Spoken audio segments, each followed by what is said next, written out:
Okay, so this generally is what our TED hose is going to look like on your patient's leg. You want to make sure that all of their toes are in this little flexible, a little bit thinner and not as tight little toe box up here, so they're not cutting off full circulation to their toes. And ideally there's going to be no wrinkles all the way up the leg, so you can kind of see around the back there's no wrinkles either.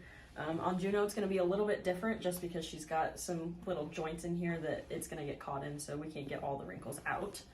Okay, so one of the big reasons you want to make sure there are no wrinkles is because it can cause skin breakdown and it can kind of cut up their skin. It can also be really uncomfortable for the patient themselves. And when you're getting wrinkles out, ideally you want to go from underneath the actual TED hose. And you kind of want to do that as you're working up and putting the TED hose on completely.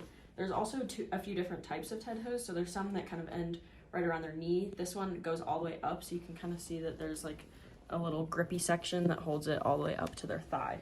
So that's another thing that you want to make sure when you're picking out the correct size. So when you're about ready to put your TED hose on your patient, you want to do the same skin assessments that you would do for the elastic bandage and check for any abrasions, bruising, edema, all of the above. And you're going to start with your TED hose actually like flipped inside out kind of and like over itself. And you want to pull it apart. They're a little bit tight, but you want to pull it as far as you can, kind of keeping that toe box out so that it's easier to slip it right over the patient's toe. And then go ahead and stretch it over. And you want to do it as best as you can in one smooth motion and not like snap it on the patient's leg. So on an actual patient, putting on the TED hose will be a little bit smoother than it was just then. On the Juno, it's a little bit more complicated because their leg is like bending around and there's little like bolts to go around.